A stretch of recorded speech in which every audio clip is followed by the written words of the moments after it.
Well, hello and welcome to Beyond Common Sense. Isn't that a pretty spot? This is my living room. I love this spot. I really love the fire. It's so easy to make it go. If I want a fire and there's no heat, I can do that too. But I'm looking here at this clock. This clock was my great-grandmother's. And I love this clock. I just love this clock. If I look around here into the back, you'll see signs of wear.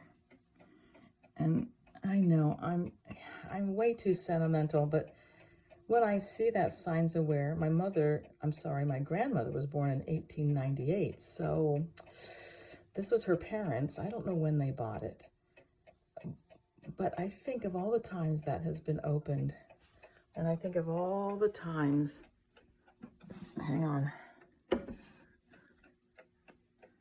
that someone in my family wound that clock.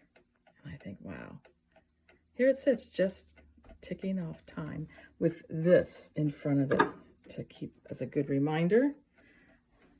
In Christ alone, my hope is found. I love that clock. I love it because it reminds me of my family. I love this little lantern thing because my son gave it to my mother. And so now it reminds me of them. I love this in Christ alone because of what it tells me, but I also love it because of the friend who gave it to me. This old-timey little covering, that was my in-laws. I don't exactly know who it was originally owned by, maybe her. And I've always loved those Hummel figurines because my maiden name was Hummel. In the back there, I love that little guy. Tom got him for me way, way back when we were first married. And I love this. Rest in God alone, oh my soul. For my hope comes from him. He alone is my rock and my salvation. He is my fortress. I will not be shaken. Psalm 62. I love that because my daughter gave that to me at the end of our Bible study that she did with our ladies at church. I inherited a lot from my mother when she passed. This little guy, that's from her. Yeah, this brings back very fond memories of cold winter nights at home playing caroms in our living room as a child, working on a blanket for one of my grandsons. I've fallen in love with crocheting, so that's a wonderful pastime.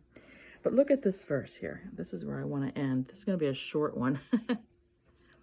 Look at verse 12 there. Psalm 90, verse 12. So teach us to number our days, that we may apply our heart of wisdom. Let me read that again because I didn't read it right. So teach us to number our days, that we may gain a heart of wisdom. That's because this is New King James, and I was mixing up and putting King James in there as well. Number our days. Number our days. Yeah. Are you numbering your days? Are you spending them in a good way? My devotions talk today about giving a word in season, basically, to those who need it. A word fitly spoken. I hope you're doing that. I hope you're gaining wisdom by spending time with your Lord. And then I just pray that you are resting in Christ alone. He's our hope, isn't he? I've been trying to memorize Psalm 16, and at the end it says, I think it's verse 9 that says, let me think for a minute. My heart will be, therefore my heart will be glad, my glory rejoices, and my flesh will rest in hope. My heart is glad because I'm the Lord's. No matter what the circumstances you're facing today, have a glad heart. It may not be a happy heart, but you're glad. You're settled on that rock that picture over there talks about, Psalm 62. But then it's weird because it says,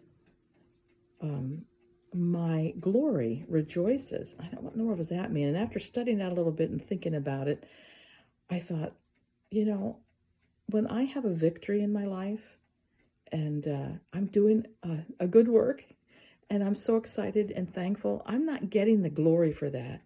I am giving God the glory, but I rejoice in that. And then the last one there, my flesh will rest in hope. The hope that we have, as mentioned there, my hope is found on nothing less than Jesus Christ, his righteousness. We have a home in heaven waiting for us. Isn't that exciting? We'll be there someday. Some of our friends are already there. The older we get, the more that are over there already cheering us on. So I just thought I'd share that with you. I've been wanting to show that clock for a while. And number your days. Number them and spend them well. Especially for us older folks. We don't have any idea how many are left. That's true for younger people too, isn't it? So number your days. Make them count for the Lord in some small way. And go out there and have a good and godly day. Thanks for listening and watching.